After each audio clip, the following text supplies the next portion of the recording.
The Trump administration announced Thursday that it's ending its immigration enforcement surge in the state with a, quote, significant drawdown of the roughly 2,000 remaining federal agents continuing through next week. While that news comes as a relief to many in Minnesota, there still remains the question of what city and state could be next. It also does little to quell concerns about how DHS Secretary Kristi Noem is handling the agency, with more and more reports like this from the Wall Street Journal that talks about the, quote, constant chaos inside DHS. Joining us now is Democratic Congresswoman Angie Craig of Minnesota.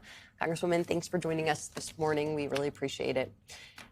I want to start with some of the reports about Kristi Noem and whether or not some of her conduct and behavior and the way she is conducting herself in this administration, combined with all of the public outcry and anger over DHS and the immigration policy that's being carried out in this country, amount to enough outrage for Democratic lawmakers to formally commence an impeachment process against Kristi Noem.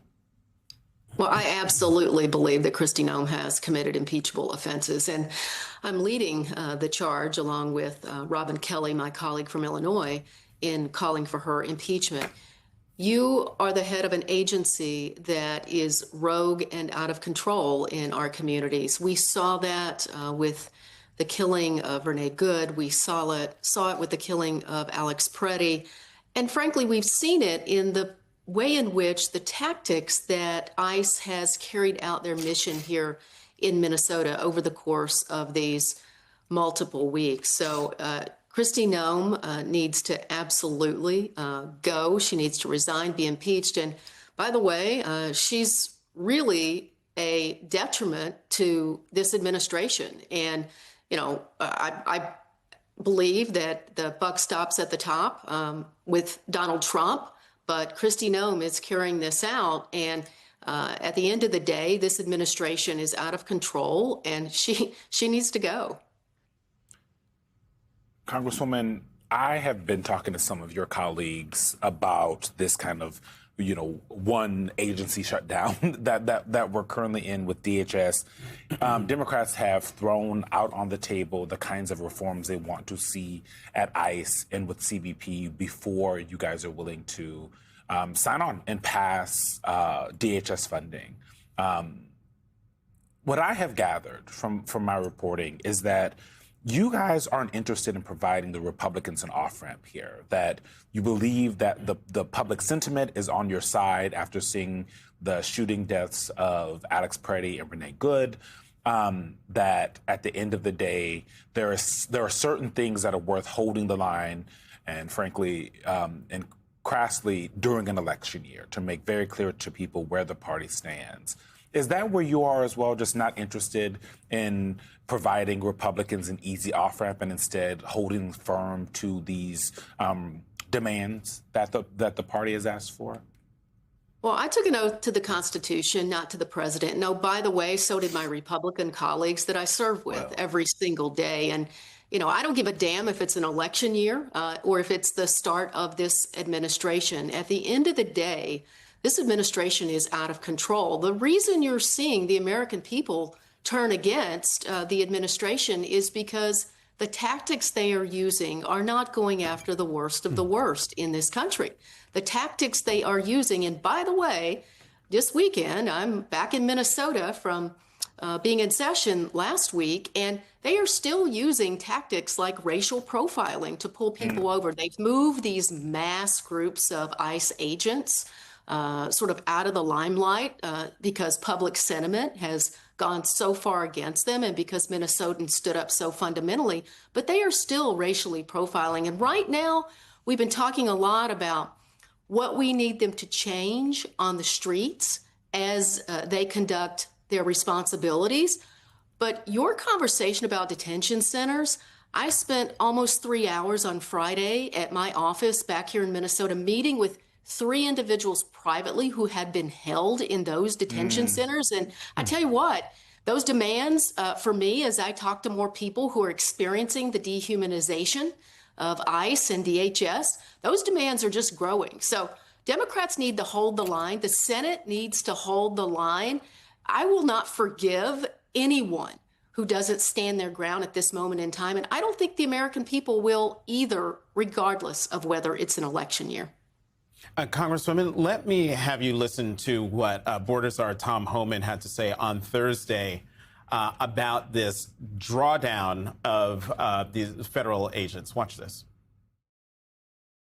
This is like any other surge operation. L.A., it ended. Los Angeles, it ended.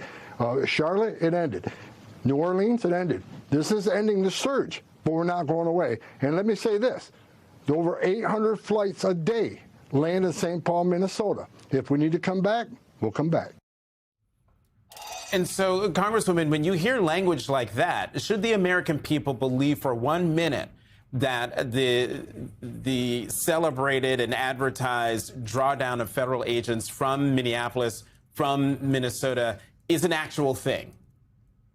Well, I think what will tell us that, and we need this information, is they have been running several deportation flights out of Minnesota full of individuals, some of them U.S. citizens, many of them here on asylum claims, many of them here who are immigrants legally. That will tell us what's really happening. I think they've tried to change their tactics here, but I'm not convinced that this is an actual drawdown yet. Drawdown means back to the just 100 or so folks in our community, stop racially profiling individuals and go after the worst of the worst, like you said you would.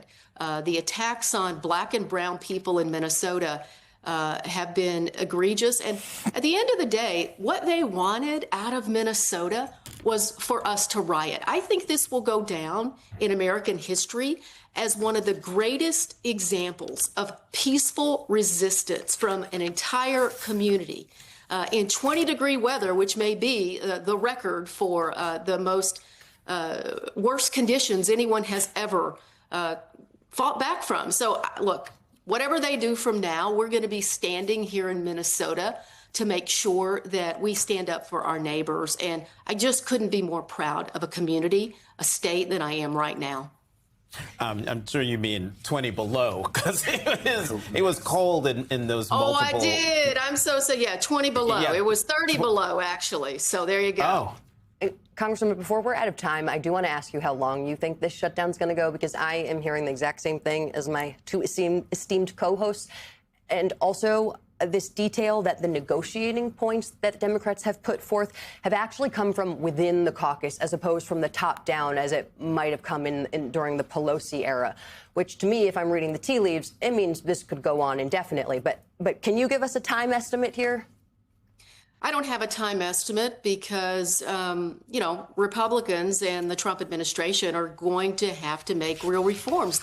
It's not the Democratic caucus calling for these reforms. It's the American people calling for these reforms. And we're going to stand up for Minnesotans and for Americans. And you're exactly right. These reforms are coming from inside our communities.